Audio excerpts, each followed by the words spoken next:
What if I told you that a collection of amateurs could take a pair of unattractive shoes and loose shorts to compete against giants like Adidas, Nike, and Air Jordan? At one point, one logo was as recognizable on the courts as the Nike swoosh, while this ragtag group of street players transitioned from parks to filling Madison Square Garden. The AND1 mixtape tour became a worldwide phenomenon that the world may never witness again. For a fleeting moment, people were captivated by the realm of street more than NBA basketball. The impact from the AND1 streetball craze can still be sensed in basketball around the globe, but for almost the last 20 years, AND1 has merely been a relic of history fondly remembered by those who experienced it. How is this even feasible? Let me clarify. In what originated as a project at the University of Pennsylvania's Wharton School of Business, basketball as a business was thriving, with Air Jordan shoes flying off shelves and the Be Like Mike branding inspiring countless children to take up basketball through his on-court excellence commercials, films, and other media. In many ways, the corporate triumph of Air Jordan fused the business world with cultural significance within the basketball community. However, what the Jumpman lacked was a gap in the market that three kids decided to exploit. What started as a simple concept by founders Cohen Gilbert, Seth Berger, and Tom Austin led to the creation of a t-shirt featuring a simple yet now iconic AND1 logo, which drew inspiration from of what was the lesser-known aspect of the game. This referred to the pickup matches on the pavement, the physical call-your-own foul games that resonate with many. It might appear as merely a logo, yet the outline of the shirtless player performing a crossover represented more than a simple design. It embodied any individual playing not for the sake of fulfilling contracts or selling shoes at Foot Locker, but purely out of love for the game. The boys executed the project exceedingly well, as shirts quickly started selling from the trunk, moving in parking lots at local gyms and parks. Seizing the moment, the trio swiftly broadened their collection, drawing inspiration from the trash talk here after suffering at dunk at Rucker Park. What's wrong? Your mom forget to give you your game. It thought you could play now. I understand why you're always picked last within the first year. Although the company faced some losses, it was hard a failed venture. The brand was flourishing rapidly, generating $1.6 million in revenue without any previous experience in the industry. What they lacked in profits was compensated by the brand's expansion, with their reputation escalating quickly. It's reasonable to assert that profits were on the horizon. It was during the second year that they achieved mainstream success, with a $13,000 order from Foot Locker placing AND1 products in 100 stores across the nation. This undoubtedly represented the pivotal moments that would elevate the business into a national enterprise, similar to how Thrasher paved the way for street skateboarding, just as various artists did for underground hip-hop. Additionally, it was exploring the realm of streetball, an area yet to be commercialized, and they managed to claim the entire pie. The brand experienced rapid growth in both revenue and recognition. However, to effectively compete with industry giants, they aimed to transition beyond their t-shirt business to achieve broader success. The strategy was straightforward. Sneakers were the lucrative sector of basketball apparel, and what better way to promote the brand than to have a public figure represented? It seemed they had discovered their star, Stephon Marbury, who became the face of the basketball brand. Despite not having the branding, they eventually became widely recognized, for they effectively reached their primary demographic through Marbury. He had risen from the projects of New York City while making an impact without much fanfare, and his gameplay was incredibly thrilling to watch, earning him legendary status at Rucker Park. With his signature crossover and dunk, Stephon Marbury embodied the ideal representative for the brand. This seemed like a match made in heaven, yet it quickly spiraled into chaos. The AND1 Stephon Marbury sneakers were visually appealing and were already making appearances on the courts of the NBA, worn by one of the league's most promising rising stars. However, what transpired next demonstrated that the lights were simply too intense for the sneakers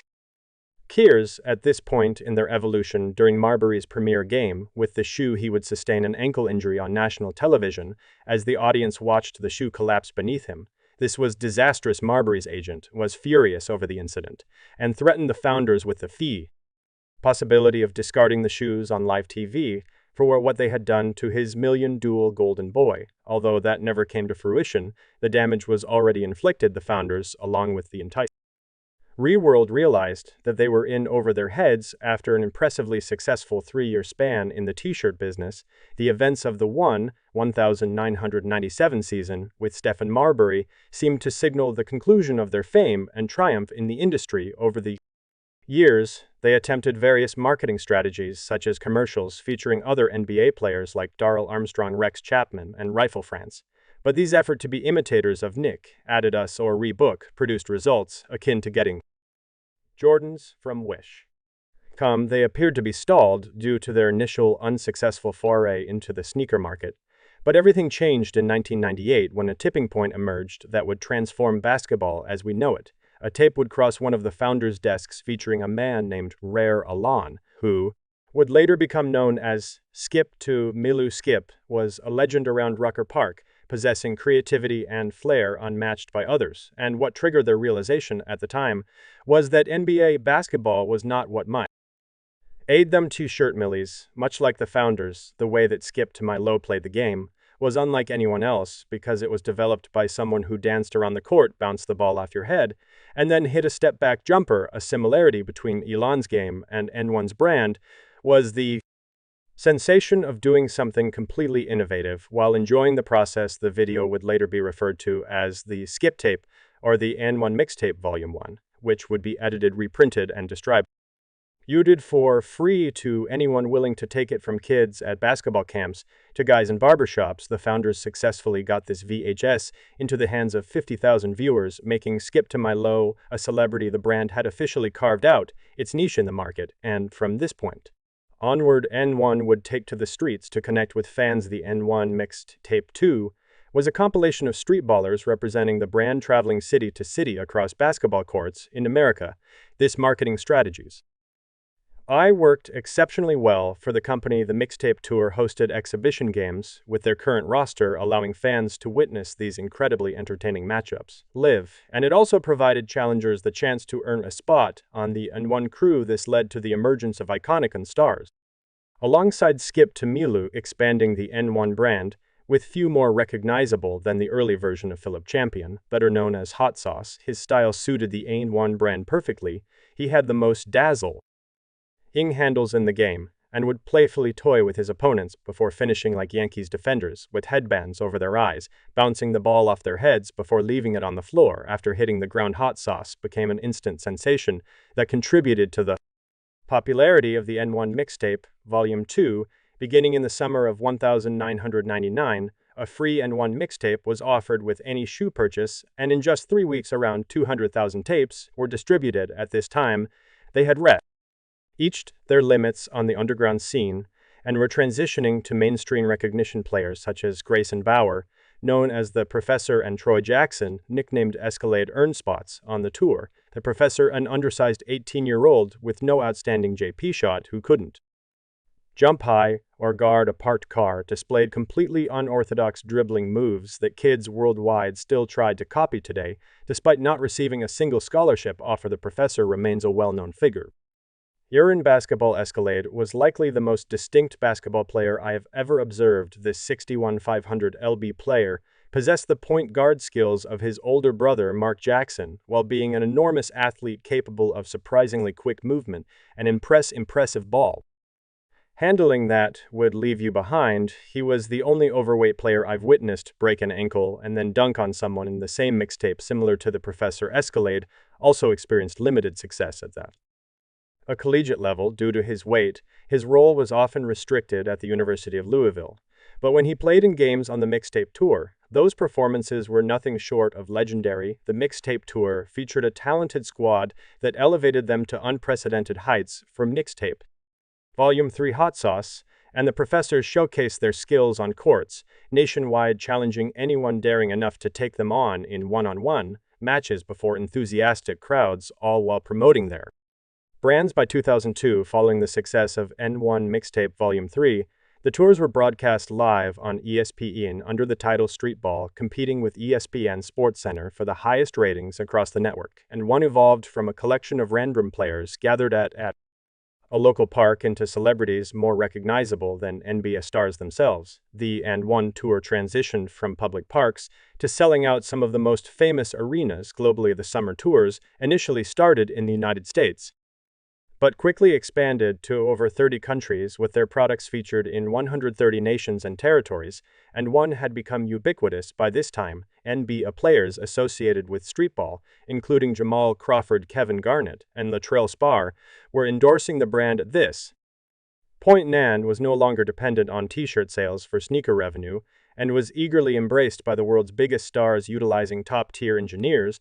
to ensure these were some of the finest shoes available. And one shoes a dozen ran the feet of many basketball legends. However, I believe no tie can match the brand's reputation like that of the 2000 Slam Dunk Contest. And here comes Vince Carter with his first attempt. Let's go home, ladies and gentlemen. Let's go home, home. Let's go home. Let's go home. Let's go home. Let's go home. The reverse 360 move defying expectations, just incredible for the early 2000s. By this time, AND1 had reached its zenith. The brand broadened its product offerings, unveiled iconic sneakers, propelled numerous otherwise unknown athletes to stardom, and even launched a video game. They collaborated with Ubisoft to produce AND1 streetball, enabling players to craft their own streetball characters and compete in the mixtape tour. At its peak, AND1 was generating $200 million in yearly sales and had a worldwide reach. However, success brought difficulties as AND1 expanded. It captured the attention of rivals. In 2001, Nike debuted its renowned freestyle commercial, a streetball-themed advertisement featuring NBA stars such as Witt to Chocolate and Baron Davis. This move was a direct challenge to AND1, indicating that the prominent global sports brand was entering the streetball arena.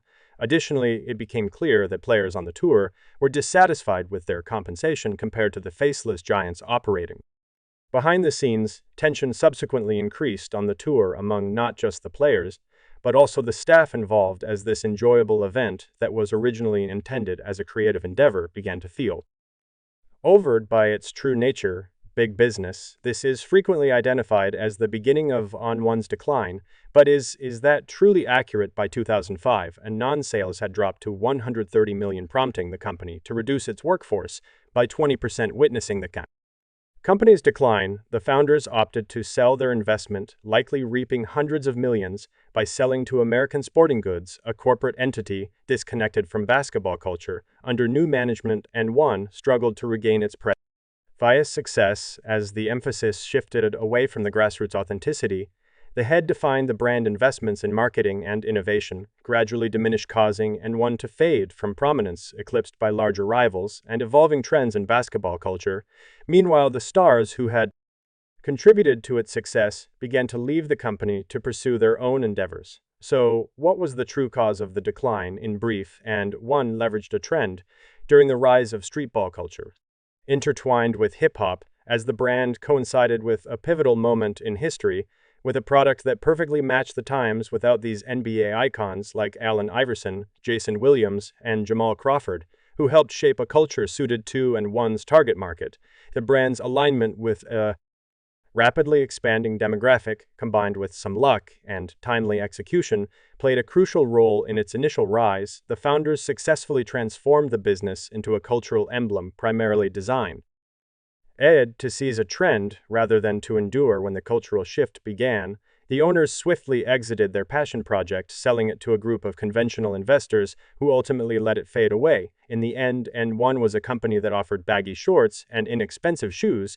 yet it's difficult to overlook the sentimental value of a brand that represented so much more. The AND1 label evokes nostalgia because it symbolized a style of basketball that resonated with the 99% of people who played not for profit but for their love of the game. It was a time when you could grab a ball and invest hours trying to mimic a move from a VHS tape, hoping to catch your friend off guard and ignite excitement. Although our shorts no longer skim the ground and AND1 products aren't widely available, AND1 represented far more than just a brand. It captured a moment that transformed the game eternally. Thank you for staying with me this long, and I'll catch you guys in the next video. Peace out.